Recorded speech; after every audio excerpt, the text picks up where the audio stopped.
Merci de votre fidélité au programme de Renouveau TV. Bienvenue dans votre émission Regard croisé. Dans ce numéro, il sera question de ces rumeurs autour de la mise en vente des engins blindés appartenant à la MINUSMA. Également, nous allons commenter l'interpellation de Maître Mohamed Ali Bachili et de Kassoum Tapo. Nous allons aussi revenir sur cette passe d'armes entre le Premier ministre Choguel Kokala Maïga et les héritiers du régime Adema. Encore une fois, bienvenue à toutes et à tous dans votre émission Regard croisé. Pour vous aider à comprendre ces trois sujets, nos invités, ils sont quatre. Le premier, M. Cheikhoumar Soumano, il est coordinateur du Baromètre, non moins président de l'organisation des jeunes patrons du Mali, qui a l'habitude d'oublier ses cravates à la maison. M. Soumano, merci d'être avec nous. Bonsoir Barou, je n'ai pas oublié la cravate aujourd'hui, je suis en mode relax, donc voilà pourquoi la cravate n'est pas là. Merci de l'invitation. Deuxième invité, M. Hassan Sey, il est juriste. M. Sey, merci d'être avec nous. Merci à vous. Troisième invité, Oumar Bassi Sanogo, secrétaire politique au niveau du PRVM Fasoko, qui découvre le plateau de l'émission Regard croisé. M. Sanogo, merci d'être avec nous. C'est moi qui vous remercie. Quatrième invité, Dr Ali Wele Diallo, vice-président du BRDM. Dr Wele, merci d'être avec nous. Toujours un grand plaisir. On doit enlever le nom Diallo. C'est Wele Toko. C'est Wele Toko, effectivement. Je le disais tantôt, depuis quelques jours, des rumeurs persistantes annoncent la mise en vente aux enchères à Kidal des engins blindés de la MINUSMA. Du côté de l'organisation, on dément catégoriquement l'information, malgré la persistance de l'information, des rumeurs, si vous voulez. Monsieur Soumano, quel commentaire faites-vous de cette rumeur de vente aux enchères des engins blindés appartenant à la MINUSMA? Merci bien Barou, mais avant de répondre à cette question, je me permets de faire profiter de votre micro de saluer Nondoria du spécial 22 septembre Baromètre, dont la liste est sortie du Mali, de la France et puis de la Côte d'Ivoire. Donc pour leur souhaiter, les féliciter par rapport au travail de travail excellent qu'ils abattent pour le développement du Mali. Ceci étant, par rapport à la question posée, bon, en fait, vous savez, quand vous allez sur le site Twitter de l'organisation, comme vous l'avez indiqué, effectivement, il y a tout un descriptif qui est indiqué. Et en principe, quand vous prenez les règles du droit international, c'est que la MINUSMA avancée qu'on propose, de mon point de vue, tient la route. Ça, c'est mon point de vue en tant que spécialiste également de ce droit-là. Parce que le rôle d'une organisation du genre, c'est pas de mettre en vente des engins dangereux. Et l'explication qu'ils ont dit, c'est qu'il y a certains qui ont profité pour aller visiter les équipements mis en vente, pour prendre justement quelques photos et pour exposer. Mais vous savez, dans un contexte de méfiance du retrait, parce que comme j'ai dit une fois sur ce même plateau, il y a un sentiment de méfiance qui lie la MINUSMA aux autorités maliennes. Donc, si on parle, il y a certains qui mettent en avant ce genre d'informations, ça peut faire peur. Mais déjà, il y a eu ce démenti.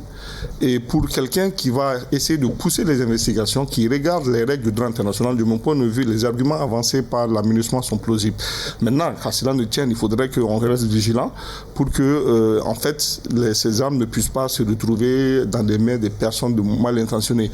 Et comme on l'a dit, effectivement, la procédure de mise en vente aux enchères, c'est une procédure transparente.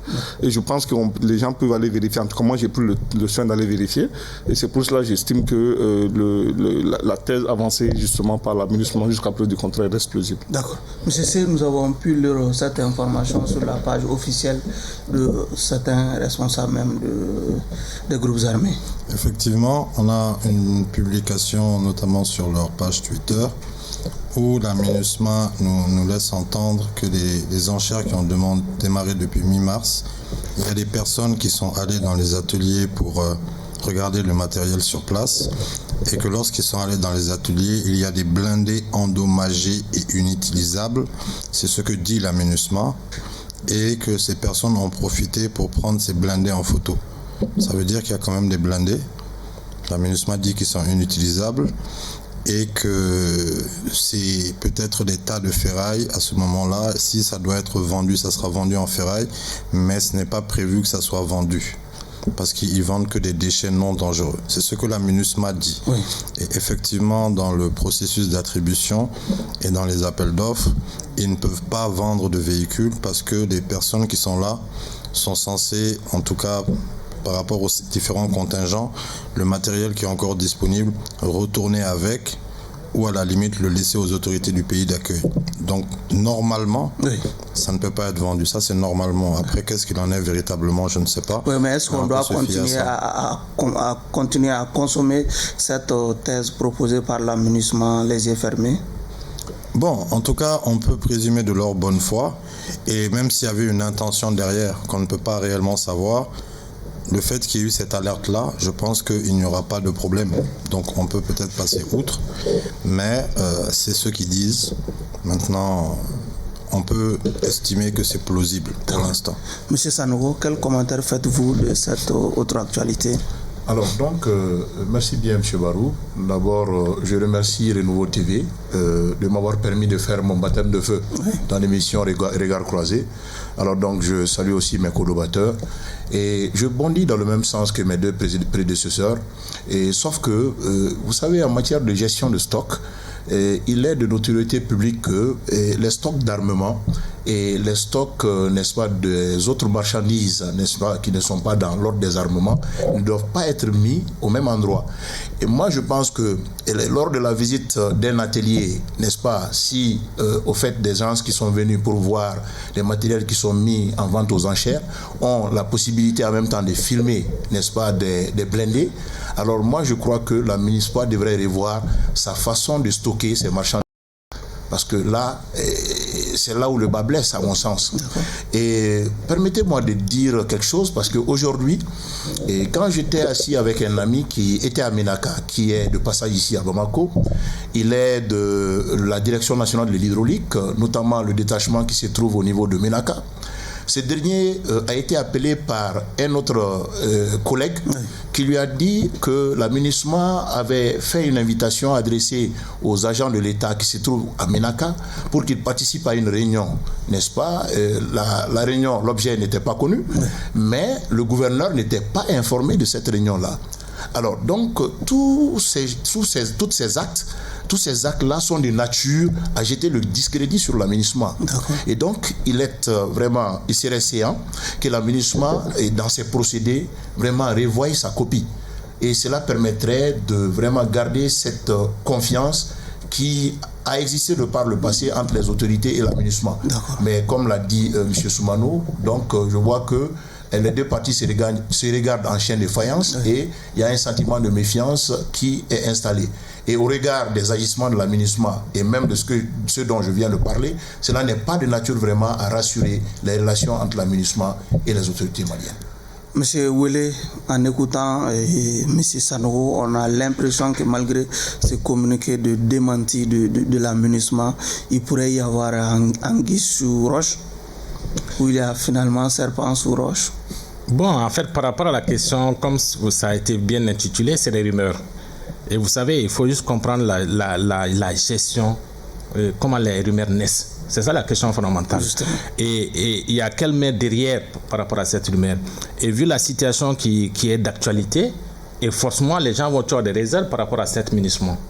Et c'est normal, quand ils revendent des enchères, et tout de suite, pour quelqu'un qui ne cherche pas à comprendre, c'est plus facile de dire qu'on va avoir des armes, peut-être à d'autres couches qui vont être, c'est-à-dire qui vont essayer de nuire aux Maliens. Mais dans la pratique, quand on essaie d'analyser de façon critique, il est très difficile de croire à cette thèse. Très difficile. Parce qu'une vente aux enchères obéit à des règles. Et même si c'est la MINUSMA ne peut pas se permettre certaines pratiques sur notre territoire. Nous sommes un État souverain. Ils sont obligés de nous informer de certaines situations. Et vous savez, la vente des armes, je ne suis pas du domaine militaire, mais a des exigences. Et même ceux qui font le trafic des armes sont connus dans ce monde. C'est un monde restreint. c'est des pays qui sont restreints et qui font ce trafic d'armes. Sinon, pour la MINUSMA, il ne s'agit pas de vente d'armes, en réalité. Oh, mais les blindés, c'est quoi?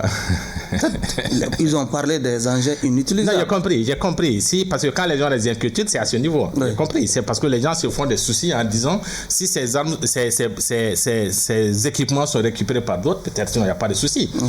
Et c'est juste ce problème qu'il faut regarder. C'est pourquoi il dit ça obéit. Donc, si c'est réellement des engins en fait qui sont opérationnels, c'est pas évident qu'on les mette à disposition par rapport à une vente aux enchères à ce niveau. Et s'il y a une vente aux enchères, et je pense c'est ouvert à tout le monde. Et c'est pourquoi il dit qu'il faut avoir une analyse critique. Et on ne peut pas interdire aux autres. Est-ce que si l'autorité malienne veut acheter, on va interdire aux autorités maliennes? Est-ce qu'on va privilégier peut-être les djihadistes seulement, etc. Parce qu'il faut savoir ce qui est derrière par rapport à cette rumeur. Et c'est la question fondamentale. Et je pense, et à la date d'aujourd'hui, le Mali, les autorités maliennes ont toute la possibilité de pouvoir contrôler cette vente aux enchères. Et même si c'est des armes, même si c'est des blindés qui sont vendus, le temps de les transporter, on peut les surveiller, on peut les contrôler. Et pour moi, et ce qui a été dit, et le démenti qui a été fait, c'est vrai, parce que dans la gestion des rumeurs, pour corriger la personne qui parle, la crédibilité est importante. Et c'est pourquoi les gens ne sont tout à fait pas tranquilles aujourd'hui. Parce que ceux qui interviennent ici sont de l'aménagement, il y a tous ces doutes. Et je pense qu'il y a un problème de fond. Et même moi, dans mon analyse, dans mes interprétations, je me dis qu'ils ne pourront pas faire de telles pratiques, c'est pas sûr. Et même s'ils veulent le faire, les autorités auront le temps d'agir et de gérer ces situations. Autre sujet d'actualité, suite à une plainte du collectif pour la défense des militaires CDM, des avocats célèbres ont été convoqués ce vendredi. Selon nos informations, si Maître Mohamed Ali Bachili a pu être entendu par la police du 14e arrondissement, Maître Kassoum Tapo, quant à lui, n'aurait pas déféré à la convocation. Soumanou, votre commentaire encore. Merci Barou. Et là également, moi j'essaie de comprendre parce que c'est vrai que les avocats, il y a une procédure spéciale pour leur interpellation. Et je pense que selon les informations qui existent là et là, il y a un des avocats qui aurait mis ça en avant. Donc il faudrait respecter la procédure. Mais sauf que la question que moi je me pose, celui qui a déféré, lui, il ne savait pas cela. Je prends une interrogation et je ne sais pas ce qui s'est passé. En tout cas, de mon point de vue, il y a cette dichotomie de compréhension, je n'ai pas compris. Maintenant, il faut aussi aller du principe que nul n'au-dessus de la loi. Donc, c'est vrai, d'autres on dit des anciens ministres de la justice, etc. Je me dis, on reste malien tout court. Et quand la justice interpelle qui que ce soit, de mon point de vue, il est séant de pouvoir déférer à la convocation. Mais en revanche, s'il y a des procédures spécifiques qui méritent d'être respectées, que aussi ces procédures soient respectées. Et je pense que, en fait, pour ce que j'ai compris, pour les avocats, il faudrait peut-être saisir le barreau, je ne sais pas trop, et puis maintenant que des sanctions soient données. Mais cela ne veut pas dire que cela soit aussi, de mon point de vue, une espèce d'intention de vouloir se soustraire de la justice. Je pense que les deux... Oui, mais est-ce qu'on en sait plus maintenant sur les raisons de ces convocations?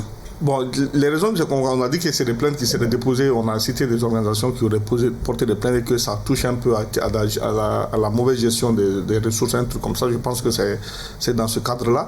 Bon, et de mon point de vue, être écouté, il y a aussi le principe de présomption d'innocence. Il faut que les gens comprennent cela. Ce n'est pas parce qu'on est interpellé ou qu'il y a un grief que forcément on est coupable. Parce que la culpabilité est établie à la fin de toutes les voies de recours possibles en matière au niveau national. Donc ça, il faut aussi que les uns et les autres comprennent. Parce qu'au Mali, on a tendance à oublier ce principe de présomption d'innocence. On peut faire l'objet d'une plainte, déférer à la convocation, même être condamné en première instance, etc. Mais après, à la Cour suprême, on peut être acquitté. On a vu, et regardez la célèbre histoire qui est arrivée avec le sportif Mendy. Les gens, à un moment donné, ont pensé qu'il était coupable. Il a tout perdu, mais après, il a été acquitté. Donc, c'est pour dire aussi, il ne faut pas qu'on perde de vue le principe de la présomption d'innocence. Mais ce que moi, j'ai dit, et pour le moment, si les deux avocats, les deux élèves avocats, de mon point de vue, s'ils ne se reprocheraient, je crois qu'il faut avoir confiance à la justice malienne et ne rien craindre, quoi. Pour moi, c'est ce que je peux dire. On constate que Soumano observe une grande diplomatie. Bon, je pense qu'il fait bien d'observer beaucoup de réserves sur une affaire où les contours ne sont pas clairs, où on est un peu dans de la rumeur, même s'il y a des informations qui ont été relayées, même si on dit qu'on reproche peut-être de la simulation d'infraction. Sauf que les auteurs même de ces différentes plaintes ont effectivement confirmé qu'il s'agit de ces vidéos en question. Oui, mais ce que je veux dire, c'est que lorsqu'on parle de simulation d'infraction, il faut comprendre. Et Maître Bathily a été entendu apparemment et il a été relâché le 13 et Maître Tapo pas encore. Simulation d'infraction, ça signifierait éventuellement que lorsque Maître Bathily a été écouté, je n'étais pas là-bas, il a peut-être dit que finalement, les discours qu'il y a eu, peut-être que c'était dans un élan, mais qu'il n'a pas de preuve de ce qu'il avance. À ce moment-là, ça voudrait dire qu'il a accusé à tort, sans avoir un certain nombre d'éléments, donc il est passible d'une peine de prison. C'est là qu'on peut parler de simulation d'infraction. Mais si on parle du cas de Maître Kassoum Tapo, ce serait par rapport éventuellement aux déclarations que Maître Bathily aurait faites, notamment par rapport à des présumés ou des supposés détournements, puisqu'ils ne sont pas encore prouvés. Mais là encore, il y a un autre problème qui va se poser. Parce que si on parle de la CENI, éventuellement, il y aura prescription. On n'est plus dans le délai. Maintenant, on dit aussi que la prescription peut commencer à courir à partir de la prise de connaissance de l'information. Maintenant, est-ce qu'on peut considérer que la prise de connaissance de l'information, c'est au moment où Maître Bathily a fait la déclaration? Là aussi, pareil, c'est difficile. Si lui, il dit que il ne confirme pas ces informations-là. Donc je pense que c'est un serpent qui se mord la queue. Maintenant, est-ce que normalement le bâtonnier de l'ordre des avocats aurait dû être saisi? Je pense que oui. Est-ce que ça a été fait? Je ne sais pas. Et à l'inverse, les déclarations de Maître Tapo contre Bathily aussi. Bon, en tout cas, si on parle de simulation d'infraction pour Maître Bathily, ça peut être dans ce cadre-là. Maintenant, est-ce que s'il y a eu des déclarations de Maître Tapo par rapport à Bathily et que Maître Bathily a été relaxé, c'est peut-être qu'il y avait peut-être rien de consistant pour l'instant et qu'ils attendent d'écouter Maître Tapo pour voir s'il y a quelque chose... Qui parle de bradage des biens de l'État. Peut-être qu'après avoir écouté Maître Kassoum Tapo, si les choses sont faites, ils verront en fonction de ces éléments-là s'ils pensent qu'il y a matière à. Mais maintenant, pareil, je pense que comme je dis, c'est le serpent qui se mord la queue. S'il n'y a pas assez de preuves, ça m'étonnerait que l'un accuse l'autre. Donc, en tout cas, on verra ce que ça va donner. Monsieur Sanogo, une autre affaire sur la table. Ah oui.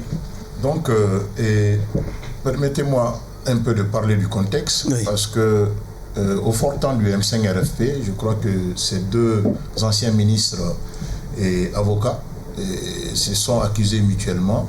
Et donc, l'un, je pense, Maître Bathily avait dit que Maître Tapo avait détourné 16 milliards et qu'il aurait donné, n'est-ce pas, de l'argent à quelques juges. Et dans la même foulée, il y a Maître Tapo qui avait accusé Maître Bathily effectivement d'avoir bradé les immeubles de l'État. Nous, on n'était pas là. Et c'est deux avocats qui ont parlé. Et à mon sens, nul n'est au-dessus de la loi. Oui. Et comme on le dit, dura lex sed lex, la loi est dure, mais c'est la loi. Et j'aurais entendu que les procédures auraient été respectées par rapport au barreau, à la saisine du barreau, oui. Pour entendre les deux. Et j'aurais aussi entendu donc que Maître Bathily était au 14e arrondissement, effectivement, et qu'il a été écouté et qu'il a été laxé après, il est rentré chez lui. Et j'ai aussi appris que la BIJ avait convoqué dans la même foulée Maître Tapo, et qu'il ne se serait pas rendu pour être entendu et qui se serait référé un peu aux procédures à respecter pour interpeller un avocat.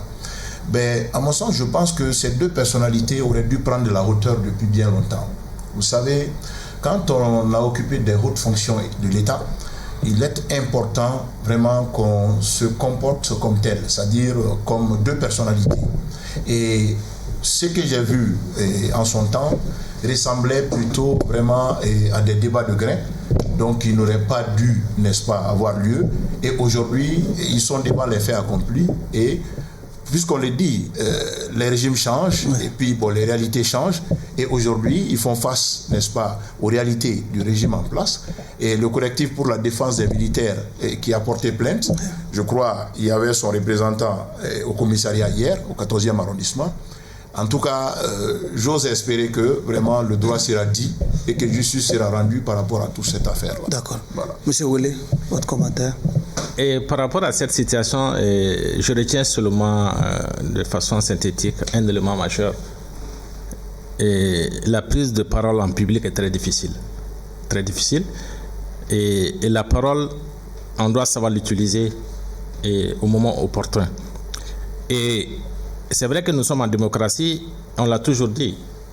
Et on pense qu'on se permet de tout dire, de tout dévoiler au public. Et il y a des réserves. Et quelle que soit la personnalité d'un individu, quelle que soit la force d'un individu, et cette liberté d'expression et d'opinion a ses limites. Et c'est connu. Et c'est vrai qu'il y a eu beaucoup de débats par rapport à ce thème au niveau des différentes chaînes. Et on doit tirer les leçons. Parce qu'à chaque fois qu'on s'exprime, on doit tenir compte de certaines situations. Et je ne vais pas rentrer dans les détails juridiques. Mais c'est des faits, quand on écoute, forcément les gens se posent la question, mais si c'est la réalité, pourquoi on n'essaie pas de voir la réalité? Et ne serait-ce que cette situation, on doit donner la transparence et on doit faire en sorte que la vérité vraiment, l'opinion publique ait vraiment cette vérité, qu'est-ce qui s'est passé réellement. Et c'est même bon et que ces affirmations qui ont été faites puissent mettre les uns et les autres à l'aise. Et pour moi, cette procédure est très utile pour chacun d'entre eux, pour l'opinion malienne, pour les autorités maliennes et pour le peuple malien. Et parce que quand il y a certaines affirmations, on doit tout chercher à comprendre qu'est-ce qui s'est fait. Parce qu'on aura l'impression que certains se permettent de faire certaines choses alors que ce n'est pas évident. Et si tel est le cas, je pense que c'est le Mali qui gagnera par rapport à ces éléments. Et par rapport à la situation, je dirais c'est un retour à l'envoyeur. Parce que souvent, en essayant d'accuser, d'attaquer quelqu'un, on peut se retrouver devant les faits. Et ce qui veut dire tout simplement chacun à son niveau doit être prudent. Et chacun en fonction, ça a été dit, un responsable, quand on a une certaine responsabilité, on a pour des raisons éthiques et professionnelles, on doit garder certains droits de réserve par rapport à certaines situations. Et quand on a occupé certaines fonctions, on doit vraiment prendre du recul. Et on ne doit pas tenir certains propos, et je pense que c'est très important. Et quelle que soit la situation qui se dessine ou bien qui va se dessiner, on doit tous tirer les leçons, et les Maliens vraiment tireront des leçons vraiment très utiles par rapport à cette situation. Okay. Soumano, certains n'hésitent pas à faire un lien entre ces interpellations et les dernières sorties de ces deux avocats contre le procureur du tribunal de la Commune 4, par exemple. Oui, bon, vous savez, chacun, comme on dit, on ne sait pas généralement quand quelqu'un prend la parole, quelles sont réellement ses intentions. Mais c'est que moi j'y reste, je vois enfin les éléments qui ont été mis en avant, les plaintes qui ont été déposées, et puis les gens ont reconnu effectivement que les plaintes ont été portées contre ces deux avocats avec des éléments. Donc je pense qu'il faudrait à ce niveau s'atteindre à cela parce que pour le moment on ne sait pas trop. J'évite de porter un jugement à ce stade-là parce que je n'ai pas tous les éléments. Mais bon, chacun peut faire des supputations, aller des interprétations libres à chacun. Mais en ce moment, la question qui va se poser, c'est comment pourrons-nous être amenés à prouver cela. Mais comme j'ai dit, je pense que le plus important, c'est deux choses. C'est de retenir deux éléments, deux enseignements. Le premier enseignement, c'est que nul n'est au-dessus de la loi. Et le deuxième enseignement, c'est de faire confiance à sa justice. Donc quand on reste derrière ces deux principes-là, je pense qu'on n'a plus rien à se reprocher. D'accord. On nous signale que le célèbre chroniqueur Razbach aussi a été libéré des charges de faire des simulations d'infraction. Votre commentaire? Bon, je pense que c'est une bonne chose. C'est une bonne chose qui va un peu apaiser le climat parce que même dans le monde journalistique, il y a beaucoup de personnes qui n'étaient pas complètement d'accord avec cette arrestation, même si les propos étaient dans un contexte et qu'il y a déjà eu un jugement par rapport à ça. Maintenant, ce que je voulais rajouter par rapport à ce que Soumano a dit, il y a un troisième principe qu'il a évoqué tout à l'heure, mais qu'il n'a peut-être pas évoqué maintenant, qui est aussi la présomption d'innocence. Jusqu'à preuve du contraire, ils sont supposés être innocents. Et ce que je veux rappeler aussi, c'est que ce n'est pas de n'importe quels avocats. C'est des avocats qui, effectivement, ont été ministres de la Justice. C'est des avocats qui font de la politique. Donc ça peut rentrer en ligne de compte également, On sait que Maître Tapo appartient à l'ADEMA.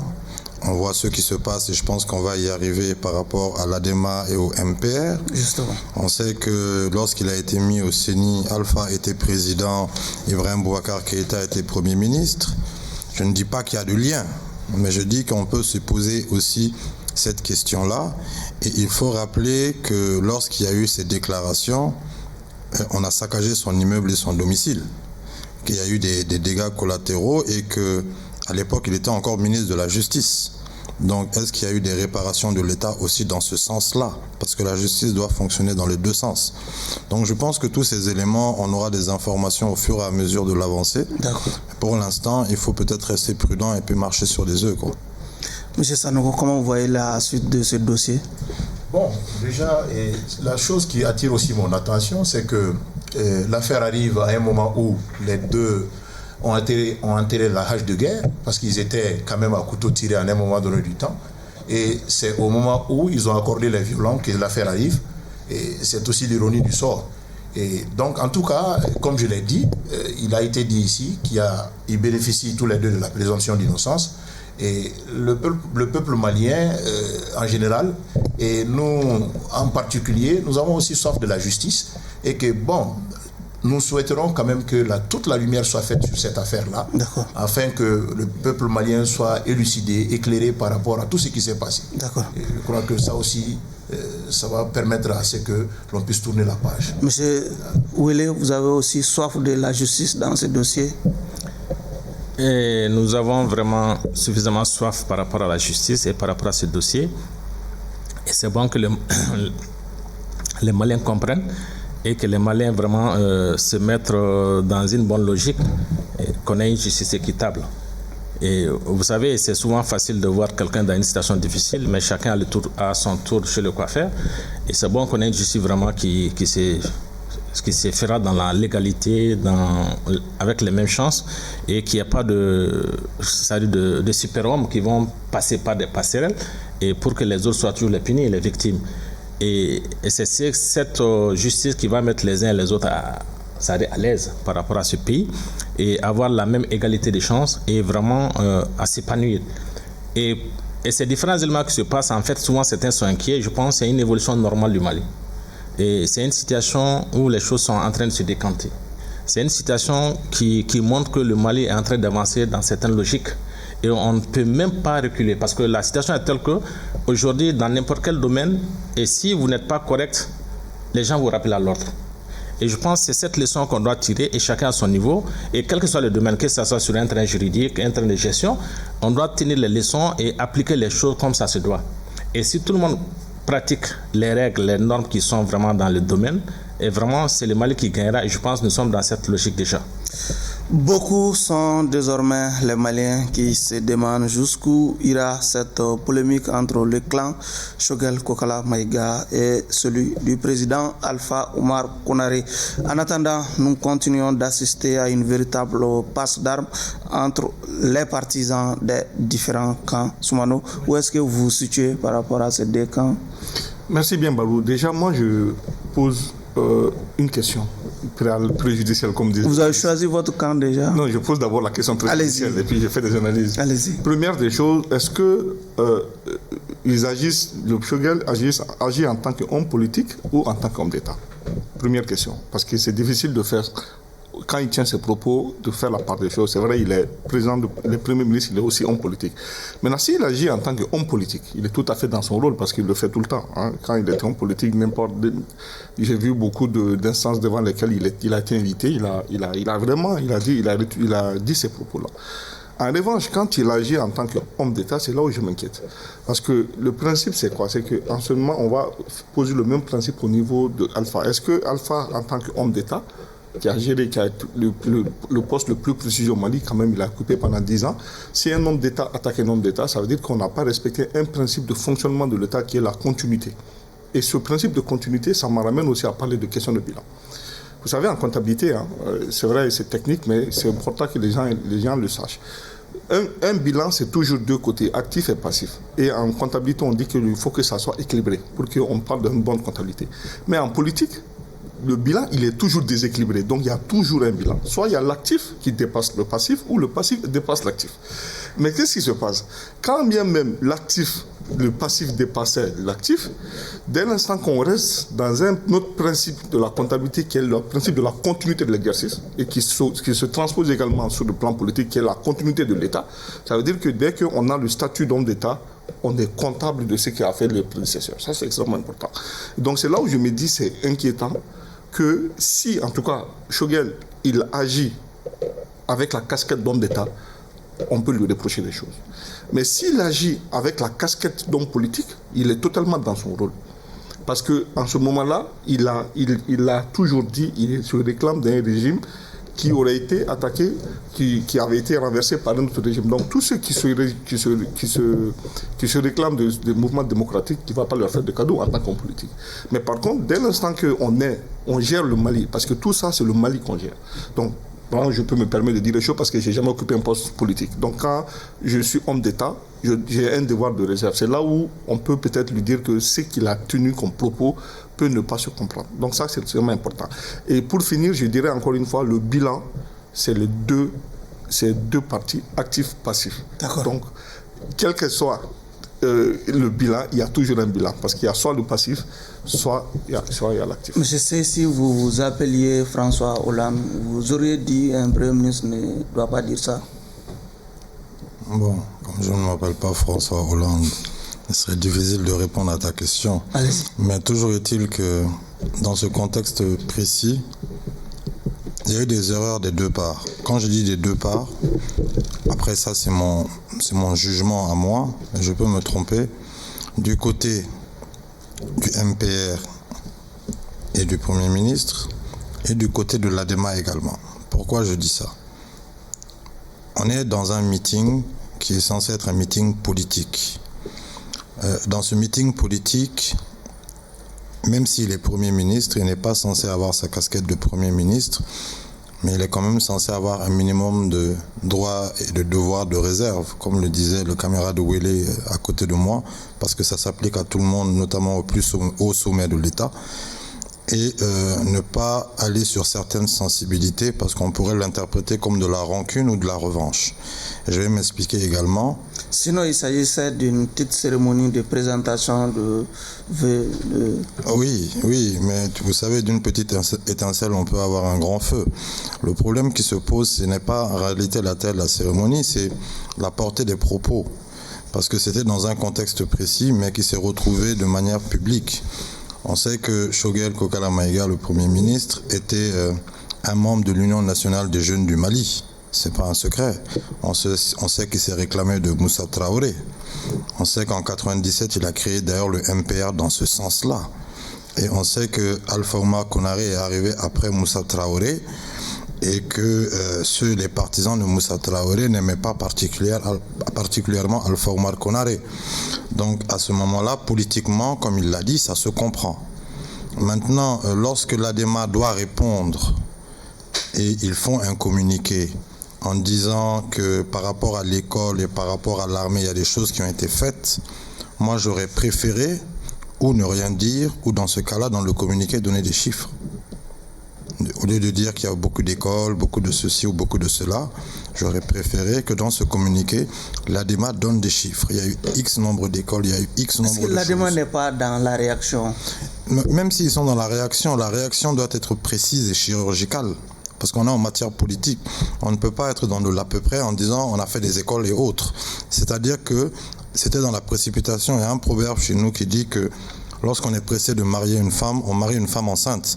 Donc je pense qu'ils auraient dû, peut-être, après ça c'est mon petit jugement, mais je pense qu'ils auraient dû quand même préciser un certain nombre d'informations par rapport à ces points. Et ensuite, ce que je déplore également, c'est que le MPR soit intervenu ensuite, après encore, alors que je pense que la cérémonie c'était le M5 et pas précisément le MPR, pour consolider la position de Choguel ou peut-être même aller plus loin. Donc c'est ça qui fait qu'aujourd'hui on se trouve à couteau tendu. Moi j'ose espérer, je peux me tromper, hein. C'est complètement fou ce que je pense, que peut-être dans le discours il a réellement oublié le nom du président Alpha Oumar Konaré et que quand on lui a repris, comme c'est un homme politique assez fin, Il a dit oui, c'est parce qu'il n'a rien fait pour ne pas justement qu'on pense qu'il a oublié le nom de Alpha. Peut-être, qui sait. Toujours est-il qu'il faut peut-être passer à autre chose et que les deux partis en question, parce que Choguel lui aussi, il ne faut pas oublier que ce soit l'ADEMA, le RPM, l'URD, tous ces partis sont nés dans l'ADEMA et le Premier ministre actuel a travaillé et avec le RPM et avec l'URD. D'accord. Monsieur Sanogo, Choguel, en tirant sur le régime Alpha, n'a pas voulu porter ses gants. Je crois que ce que le Premier ministre a fait, c'est de la provocation. Oui. C'est de la provocation. Et le moment était très mal choisi. Je le dis pourquoi. Parce que c'était à l'occasion de la fête de Tabaski. Justement. Et notamment des membres du M5 qui s'étaient rendus chez lui pour lui présenter leurs vœux. Alors donc, c'était l'occasion d'appeler à l'union, à la paix et à l'union sacrée autour de l'essentiel pour qu'on puisse avancer.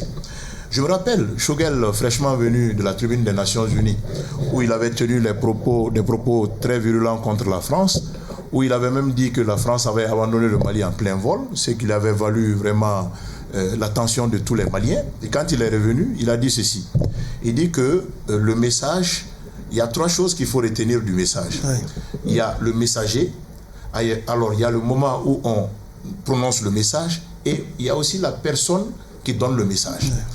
Et ce n'est pas le même Choguel qui nous a dit que Assimi, c'est l'aîné sans pour autant être le plus âgé. Alors, si je m'en tiens à ces propos, je dirais que, alors si l'aîné, sans pour autant être le plus âgé, te met en mission, et tu dois te mettre à la hauteur de l'aîné.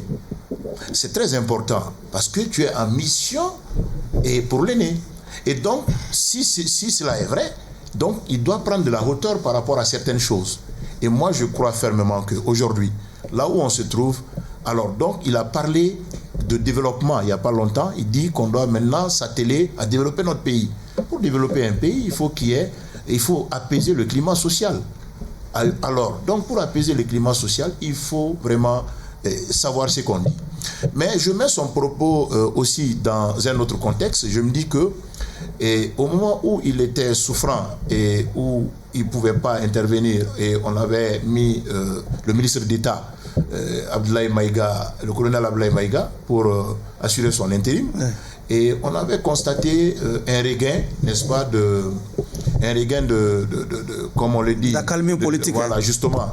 Donc on avait vu que les gens s'en prenaient plutôt à la personne du président de la République et de la transition. Et donc, je crois que c'est une façon aussi de détourner l'attention et d'attirer toutes les foudres vers lui et qu'on oublie un peu le président de la République.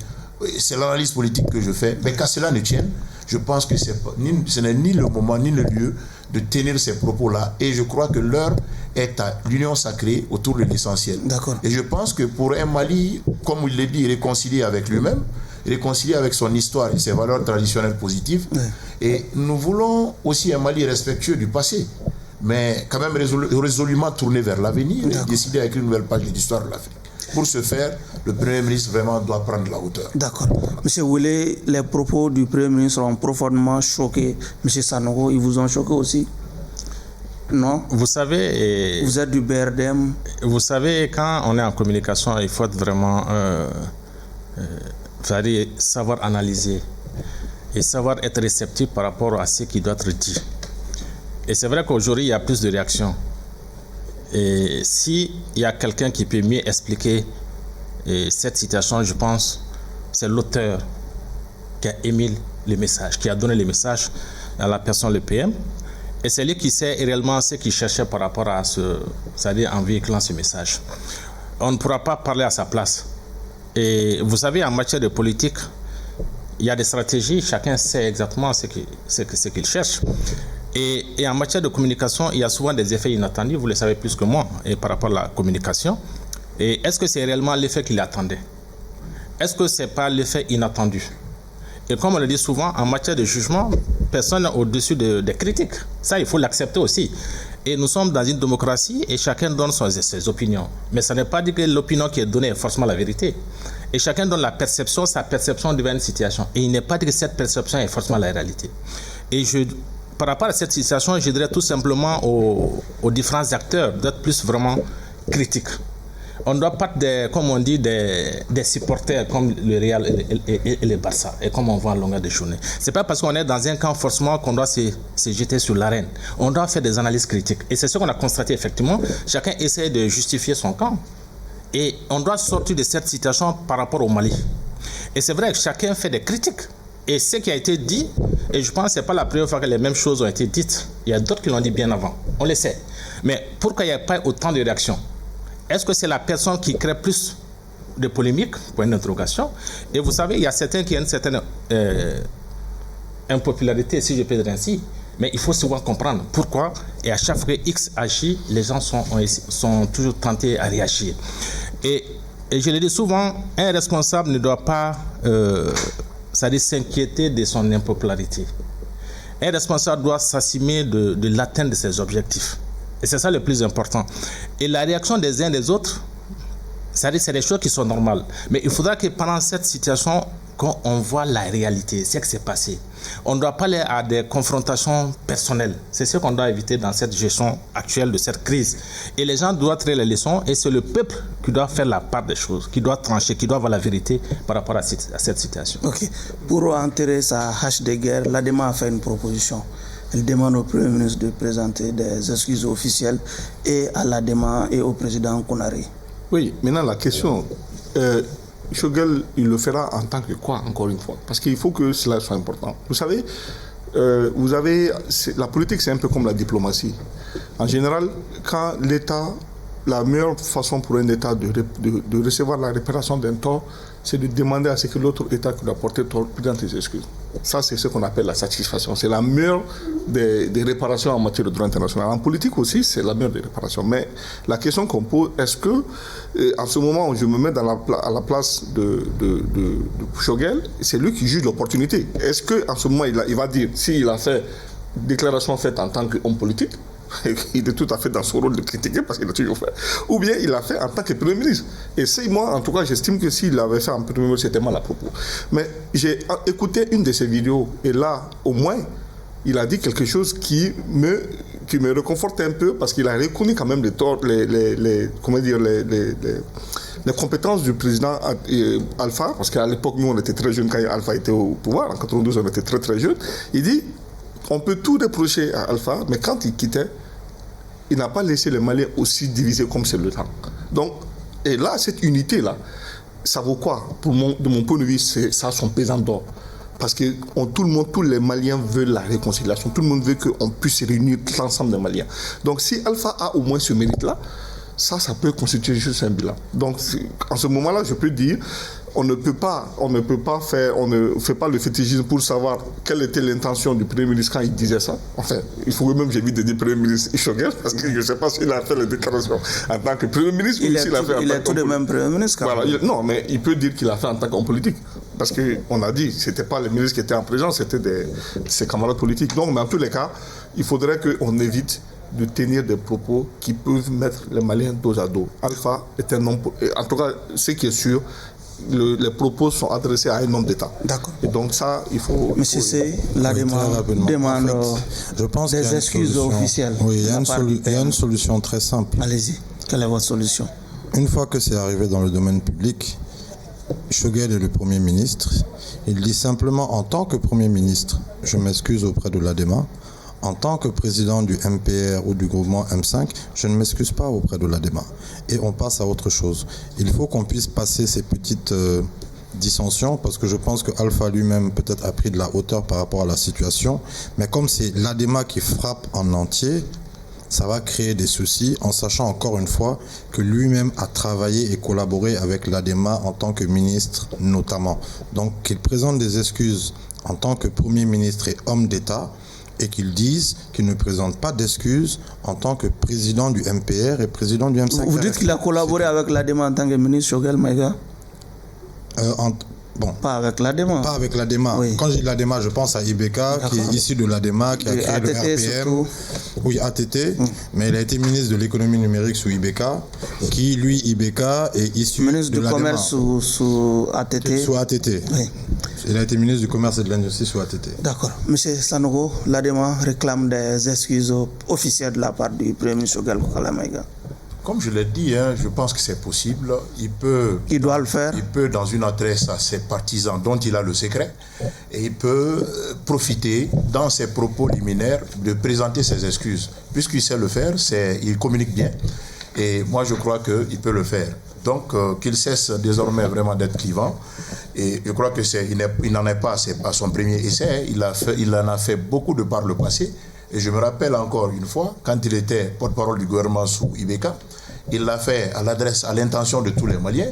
Il a dit que lorsque le soleil apparaît, même quand on est au fond de sa case, les rayons nous parviennent. Donc, sinon, ces propos quand même étaient destinés à l'époque au Parena et à Tchèblin Dramé. Justement, donc je crois que vraiment, aujourd'hui, l'heure est au rassemblement autour du Mali. D'accord. S'il a l'occasion de présenter ses excuses, il peut le faire. D'accord.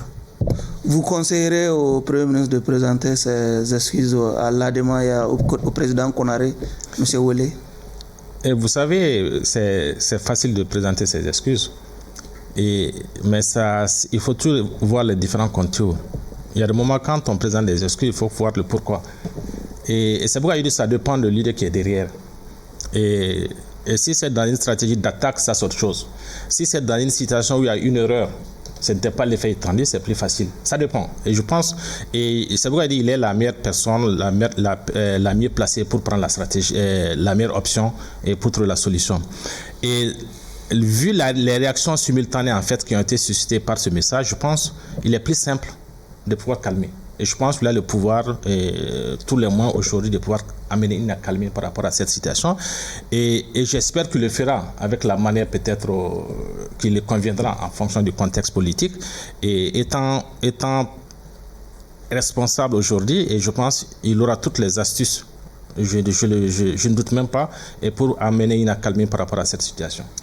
Ainsi prend fin ce numéro de votre émission Regard Croisé qui recevait comme invité M. Cheikh Oumar Soumano, coordinateur du Baromètre, président de l'Organisation des jeunes patrons du Mali, Hassan Sey, juriste, M. Oumar Bassi Sanogo, secrétaire politique du PRVM Fasoko, Dr Ali Ouele Diallo, vice-président du BRDM, parti membre du M5 RFP. Merci à vous de nous avoir suivis à un autre numéro. Au revoir.